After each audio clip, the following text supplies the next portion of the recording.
How we doing, YouTube? We out here reacting to Mug Thief. He breaks down a lot of different topics, especially about Souls games. And you know what he's about to get to? See the title? Let's start it. So Elden Ring Nightreign exists. It's a crazy thing. It's a brand new Elden Ring game coming out next year, and a lot of people are confused or hesitant about what it is. I wasn't going to make a video just about this because I do have a video reviewing the Game Awards and all the announcements coming out later, but since I recorded that video, there's Nice. I'm gonna have to react to that one too, man, honestly, because I want to make a I want to make a video like so many people are already making videos like that, so I mean, might as well just react to one, right? Since I'm already a small channel, so I might as well react to one of them, but whatever. Ton of information. So I'll probably react to his. We know pretty well what it is now, so I wanted to take the time to make sure I explained what it is. And dude, honestly, when I saw the trailer, dude, I was so confused, bro. I was like, what is like? I tried to understand what was going on during the trailer when I was seeing it, but I was like in a daze. I was like, you Elden Ring? I was like, it was like, I was exaggerating, but dude, when like I saw this, I was like, I didn't even know what to expect. I didn't even think. They literally said we weren't gonna get any more content for Elden Ring in terms of DLC and stuff. So I was fully expecting for this game to not be any more development in terms of like having more content. But here we are. Like, this is like a freaking nuke on my head just dropped. You know what I'm saying? Is for those of you who are unsure, who want to know that, kind of as quickly as possible, summarize what's going on, answer some of the bigger questions I've seen online, and then talk a little bit about why I am excited for Nightreign, because it's that excited. Let's talk about it. It is that this is a survival co-op multiplayer game, and that sounds survival co-op multiplayer game. Survival co-op multiplayer. Okay. I don't know why that's messing with me. I don't play those type of games a lot, I don't think. Yeah, that's like Fortnite Save the World. He brings up Fortnite. I watched this video a little bit before I got on here. He brings up Fortnite. Fortnite Save the World, the original version of Fortnite before it turned into Battle Royale. I think that's exactly what it was. And I saw gameplay of that and it looked cool, but I never really played it because back in the day when Fortnite first blew up, you know, they had to save the world, but that's obviously not what blew up. It was the Battle Royale. So I saw that mode, but I didn't really care to play because I was like, yeah, whatever, you know, because there's a lot of games like that came out of time, but it's cool that they're taking this concept and doing it with and obviously it's not a rare type of concept game, but it's cool to see in a Soulsborne type format. It's insane. Sounds confusing. I've also seen people compare it to Fortnite, which is, in my opinion, not a very fair comparison. I would say something like Hades is a better comparison here. And Hades is a fun game. I've streamed that a couple times. I think I gotta beat that actually. I've only gone like halfway through.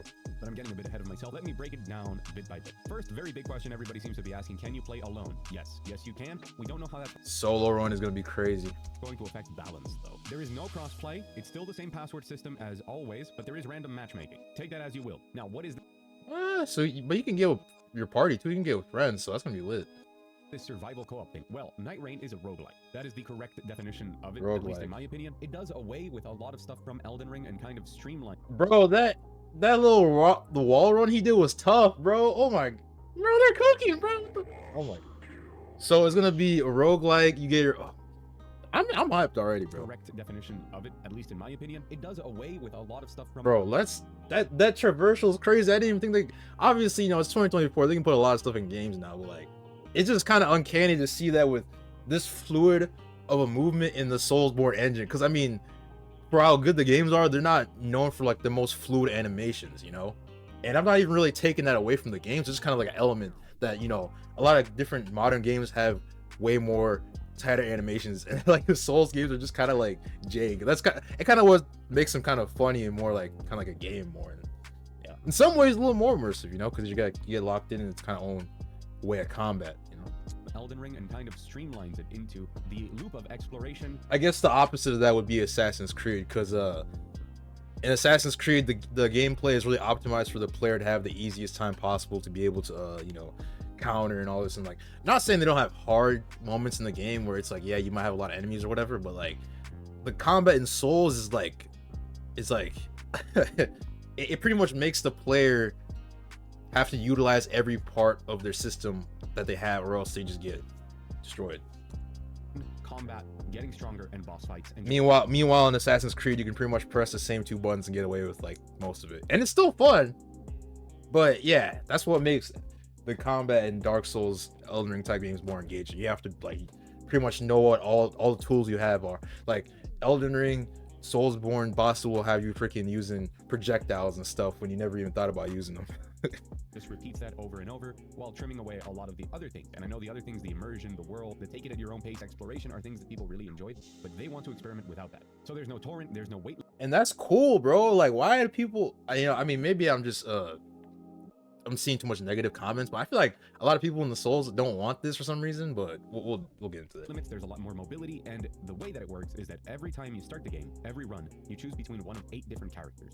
Each of these characters have different unique abilities, passives, and are more or less designed for a certain type of build. You can level up manually throughout the game and put in stats wherever you want, but there's also an auto level up system that kind of makes them fit into what they are supposed to be. Fits better with their unique abilities. We're talking about, for example, the tanky character is the one that you see in. So it's pretty much like sort of like a fighting game too. You just pick your own character, they have their abilities, and you go in there and you try to get the highest level. That's cool, bro. Like, I don't see anything wrong with that.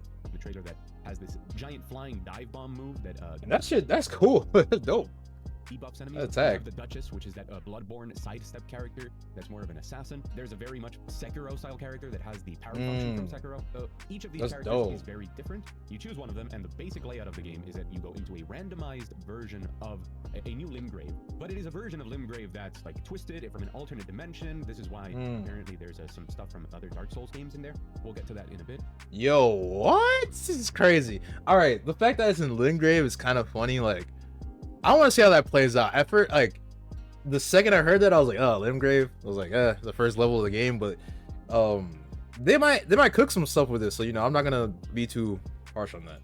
Anyways, every time you jump in, the map is randomized. Sometimes it's more extremely randomized than other times. They have said in interviews, and that the build that a lot of people play doesn't have all of that fleshed out. But once you jump into the map, you have around 45 minutes to play the game. That's how long runs are. 45 minutes. Mechanic comes in, because every day is. So it's time. It's like a time trial game.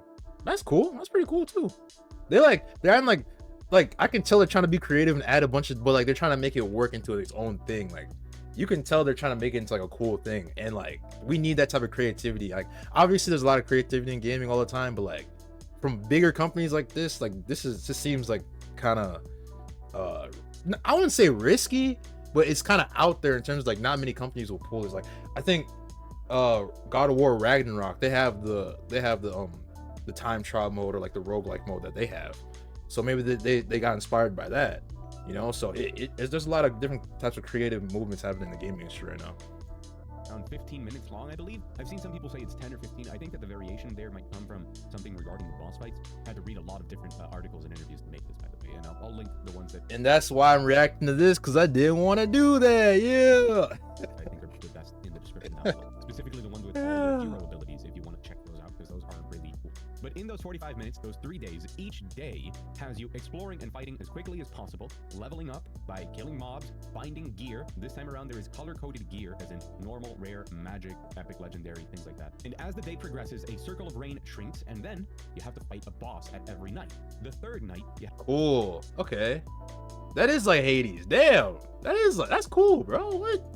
A Night Lord, and there's a total of 8 Night Lords that get progressively more difficult, which is where the meta progression comes in, of making sure that every time you do a run, you have a new objective of taking down the next subsequent difficult Night Lord. There is meta. See, bro, I wouldn't have understood all this unless I watched this video, bro, because I was not. And by the time the game came out and I played this, I would have been so confused. But like, bro, what is the objective right now? Well, that's what we got. YouTubers like Mug Thief, and sure, a lot of Soulsborne players already know about them. But yeah, if you haven't checked them out, man, for real. Progression in the form of relics, which are these boosts that you can give your character, and there are rewards for completing runs and certain currencies. I believe it's called Merc, which allows you to buy skins and some of that meta progression. We don't know what other forms of meta progression there's going to be, but obviously it's a big focus of the game because you have those 8 Night Lords to go through. When you look at that and you look at the 8 different heroes to play and the builds that could potentially come up in that roguelite style, I think there's a lot here. The only big question for me is how much the environments are going to change and a type that you want to follow for each run. And then you're progressing through the game in multiple loops that are randomized to try and get farther. Every time that you lose, you go back to the round table hold, where there's all these NPCs, specifically the other heroes that you didn't pick. And there's lore and story to accompany it, and crazy stuff that goes on there. There are some other interesting additional details here. There's things like how the actual gear progression is going to work throughout a run. So for example, you can equip 6 weapons since there's no weight limit. You don't have to worry about that. But each weapon that you have equipped gives you a passive, even if you don't have it in your hand, even if you don't have it out. So you just kind of put weapons in there for their passive sometimes, which makes sense. It's kind of like a lot of the skill upgrading that you would see in other roguelites, except here it's tied to your level ups and to the weapons and the relics that you equip. Okay. It really does, when you start looking at it that way, it really is just Elden Ring the roguelite. What I find the most Elden Ring the roguelike. All right, we got pretty much most of the gist of this thing. Damn. rector of this game. The idea of the game came about because he was Well, Elden Ring, Nightreign.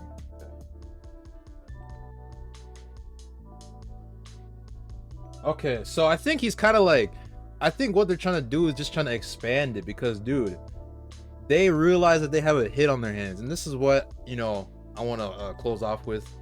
He has some more content in the video, but if you want to watch the rest, you know, links down below. But yeah, man, I think they just want to expand, and like, I think a lot of people in the Elden Ring community are scared is because they can see that, I don't want to call this a money grab by any stretch. I mean, obviously they make games to make money, but it seems unique. It seems like they're taking inspiration from other games, and like, that's what gaming is about, yo. That's how we have all these different games. It's like getting inspired. That's all it is. And like, I think the Souls community gotta chill out a little bit, and not everything has to be like an expansive story DLC with like hella lore and this and that. Like, why can't we just have some fun, like unique gameplay, you know? And that it brings a lot of people back, because a lot of people, I think a symptom with Souls games is that you know life them for like the longest time, and then you just drop them and then never play them for like time and time, and then you come back, like you don't come back until like a major game drops. I mean, that's the thing for a lot of games, but you know, I think the Souls community is so like in their own world. Then it's like, dude, you can make different types of games. Like, not every Souls game has to follow the same archetype, you know? And I like that they're trying to branch out and do something different, you know? It kind of sucks that they're doing the multiplayer in a way that doesn't really include PvP. The PvP players are pretty much getting left out because the PvPs might just die at this point because of this. People are just going to play this instead. But dude, at the end of the day, man, we just kind of gotta go with the flow. I mean, they're gonna drop it if it's a fun expansion, or it's a standalone game, I guess. Like, this is cool, man. Like, this shows that they want to be creative and try new things. And you know, I hope it's not $60 at launch. It probably will be, to be honest, but we'll see. But man, I'm pretty hyped, bro. With that being said, thank you guys for watching. Catch y'all in the next video.